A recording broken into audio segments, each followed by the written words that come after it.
I believe, playing a ton there and doing really well. Yeah, and you know, Tenga used to be a little more local to this area. I've seen a lot of, commentated a bunch of Tenga sets, played against him quite a few times. He does tend to be a little bit more on the cautious side, takes his time getting in, so that's maybe what we see. But Izuke not even trying to establish the wall here. I mean, just going in and brawling off the rip. Yeah, that's a very interesting strategy. I do think of Izuke, again, sometimes a little bit more aggressive than other Steve players. Doesn't necessarily always care about the resources, just wants to scrap. Right. Try to get the block ball out there, but it doesn't seem like that was too effective into the Shoryuken there. Okay, throwing out that good anvil. weight. The Tenga getting back, but Izuke not making it easy. He's out of stock. You know? Yeah, full charge focus punch lands, and that's just, you're dead. Yeah, the Tenga coming back from behind that first stock just to take it. No shield break, but still gets the back air. Yeah. The TNT ledge trap this time. All right, we're trying new things. Izuke figuring out how to do this. It's triggering with the minecart, too, from 100 miles away. The TNT ledge trap. A little bit of flash. Ooh. Red fireball beats the fishing rod. Okay. Down tilts into the Hadouken. But we do have some classic Steve stuff happening right here. Going up. 81%. I really thought we were going to see a forward air somewhere in there just to send down, but Izuke prioritizing the damage instead. I think he was looking for it. It seemed like he was kind of waiting a little bit at the end to see, and it seemed like Tenga was a little bit too far away. And again, finding the Dragon Punch. The way Ryu can just like dash into you and like throw an incredibly like safe on shield down tilt into you and on hit confirm it into a kill move, it's insane. Yeah. It does, you were terrified to be anywhere near this character, but he's like he's pretty quick too. Yeah, Ryu gonna be not the slowest FGC. Oh my at 70? goodness. Off the top, even though the DI looked pretty good. That kills at 70? Yeah, it's all over. Ryu's saying, you know what? I'm from Street Fighter also, okay? I'm from one of them fangled 2D fighters. I can kill early. I may not be doing these newfangled 14-hit proximity normal nonsense combos that Ken's doing, but I'll kill you at 60% just the same. Yeah. There might not be any like electricity there, but it looks pretty powerful regardless. He doesn't need any electricity. He's got good old fire like we had back in the old days. We didn't have no electricity or no lasers. No, yeah. We had a match and a pile of wood. Had to hunt for our own food. Yeah. If you wanted to eat, you had to go out in the alleyway and take out 14 thugs. You had to down tilt them over and over until you got the chance to uppercut them to the sky. Woo. Oh my God! Jab into the Shoryuken. Yeah. Caught him crafting.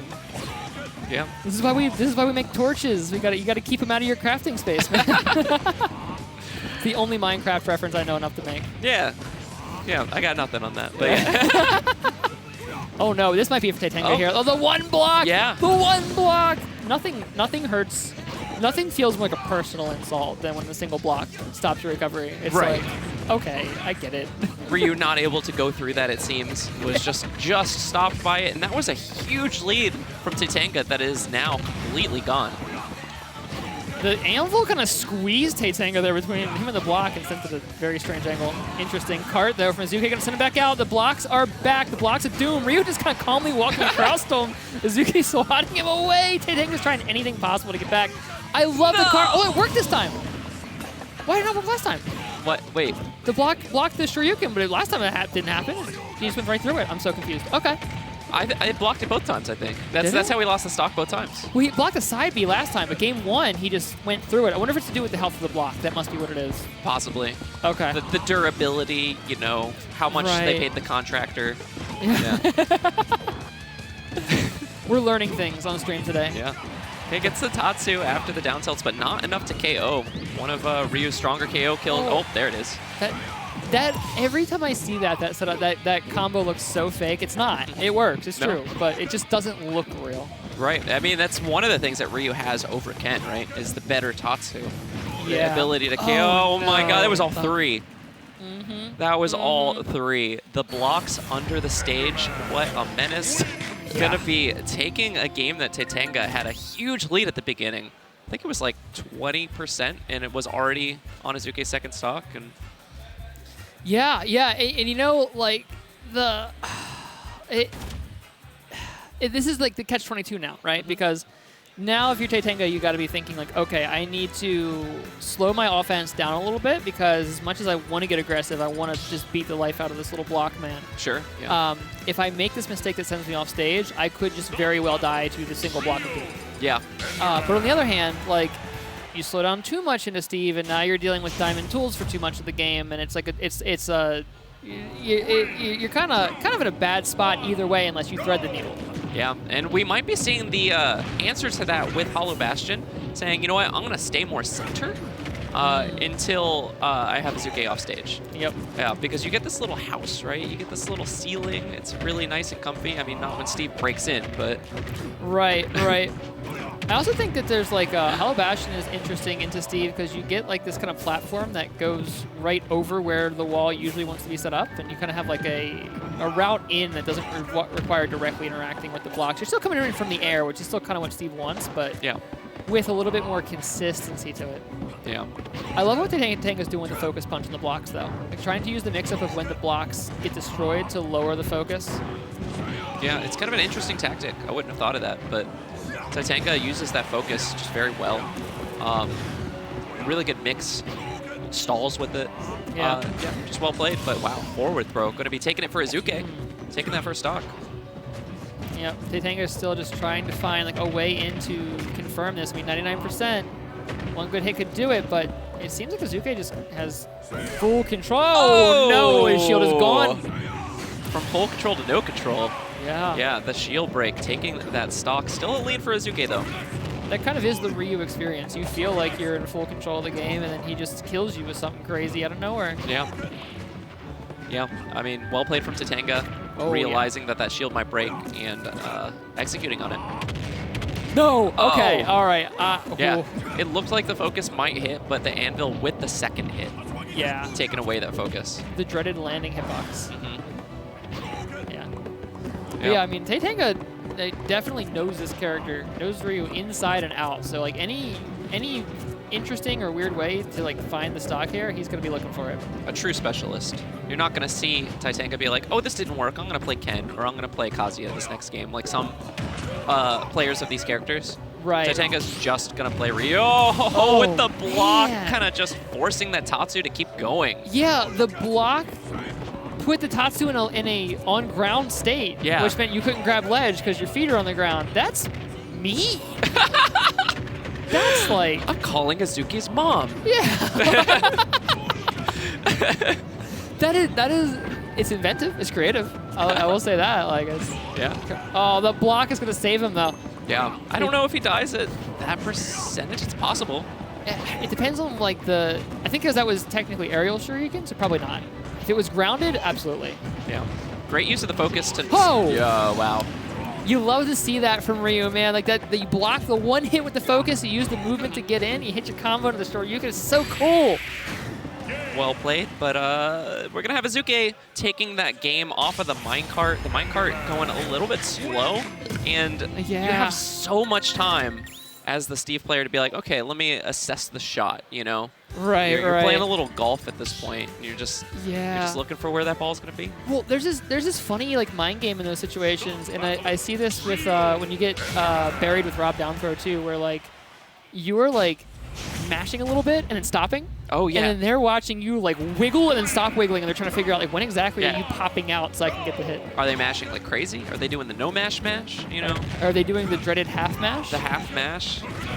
Oh, two red fireballs, 3 red fireballs. You know, if it's working, keep doing it. Putting that zoning pressure. He lands on the block! On the block! This is my house. Yo, Tenga will climb up on your roof to kill you. He is determined. Using that ladder.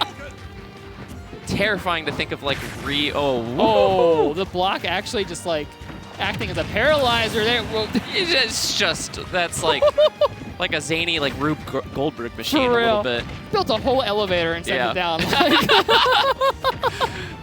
Insane. Oh, the Tower of Terror coming through, and Izuke evening it up. Tower of Terror. This game sometimes, man, I love it. I love it. This is what it's about. It's about the Tower of Terror. Yeah. Builds the R constructs on stage. Yeah. And then promptly escapes to go mine some more. Yeah. This is one of the first instances that we've seen of some chase, right? Of Tenga just trying to chase down Izuke. There it is. The Minecraft. The minecart. the Minecraft. I agree with that. The Minecraft of it all. Tenga evening it up immediately, though. Yeah. This game is happening like so fast for a game that is not actually happening fast, but just the amount of nonsense happening is just very hard to keep up with. Okay. Jabbed out of the cart, the aerial Shoryuken set up off the Nair. Yeah, Tenga trying to pressure off that block, but Izuke playing the position very well. Here's that classic ladder combo. Great damage just back and forth. I mean, Tenga putting Izuke at about 60, 70, 80, and then just right back at him with Izuke. Yeah. Oh, goes off to like fake the back air maybe there. Now pressure on shield. Yeah. Izuke able to slip out. Tenga not deterred. Right back into his space. Yeah, Tenga playing this pretty aggro, and I like it. Just could go down to anybody right now. That's an up smash if I've ever seen one. Oh, no! And I've ever seen one. There it is. Up smash coming out to take the set. Izuke moving on. Really well played from Tenga. Yeah. Really fun to watch. Incredibly well played. I mean, just so many different inventive ways to get around Steve's game plan there. But in the end, there's so much power in the build wall and force you to punch through it or jump over it. It's just, it's very simple, it's very effective, it's very straightforward, and it also leaves you, the underrated thing about it is it leaves you a lot of time to think of shenanigans. It does. You know? It really does. Izuke, one of the hardest working players I know as well, is also from Richmond, where I'm from. Okay. So making the trek took about 3.5 hours to get here today. Yeah, that sounds about right. That sounds about right. But yeah, is somebody that if you're caught in that minecart, whether you're doing that no mash or you're trying to get out, you know, you're rubbing your face on the controller, either way,